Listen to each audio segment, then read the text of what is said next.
Balochistan high court میں نوابزادہ حاجی میر لشکری رئیسانی کی جانب سے مائنز اینڈ منرلز ایکٹ کے خلاف دائر آئینی درخواست پر آج سماعت ہوئی، جہاں صوبائی حکومت کو اپنا جواب جمع کروانا تھا۔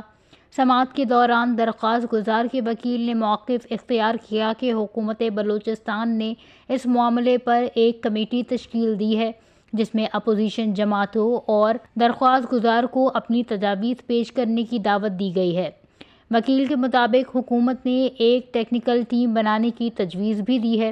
وکیل نے عدالت کو آگاہ کیا کہ 18 اپریل کو اپوزیشن جماعتوں اور نوابزادہ لشکری رئیسانی نے وزیر اعلیٰ بلوچستان سے ملاقات بھی کی تھی، تاہم درخواست گزاروں کی جانب سے کمیٹی کی قانونی حیثیت پر سوالات اٹھائے گئے۔ اس حوالے سے وزیر اعلیٰ بلوچستان میر سرفراز بگٹی کا کہنا تھا کہ کمیٹی کے دائرہ کار اور قانونی حیثیت کو واضح کیا جائے گا۔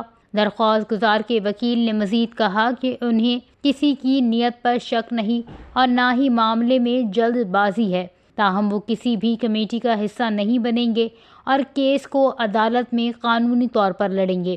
میں سمجھتا ہوں کہ ہمیں یہ آج کے اس مصنوعی نظام پہ عدم اعتماد ہے۔ ہم نے یہ مطالبہ کیا کہ جس کمیٹی میں ہمارے ساتھی، ہمارے ٹیکنیکل ساتھی پیش ہو رہے ہیں، اس کا ایک قانونی نوٹیفیکیشن ہو اور اس نوٹیفیکیشن کے بنیاد پہ پھر ہم بات کریں گے۔ یقیناً کل یہ بھی ہو سکتا ہے کہ ہم اپنے وہاں تجاویز پیش کریں اور اس تجاویز کا کوئی حیثیت نہ ہو، پھر ہمیں بتایا جائے کہ بس ان کا تجویز آ چکا ہے اور چلے گئے ہیں، اور وہ پھر اسی قانون کو بنائے۔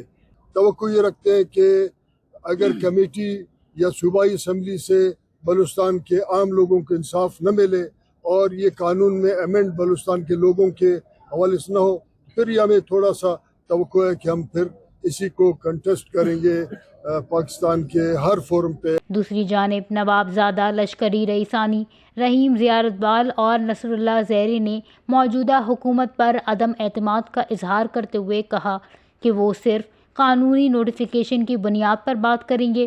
ان کا کہنا تھا کہ مائنز اینڈ منرلز ایکٹ وفاقی حکومت کی جانب سے بنایا گیا ہے۔ عدالت میں سماعت کے دوران حکومت بلوچستان نے مزید 2 ہفتوں کی مہلت طلب کی، جس پر عدالت نے کیس کی سماعت 2 ہفتوں کے لیے ملتوی کر دی۔ وش نیوز، کوئٹہ، بلوچستان۔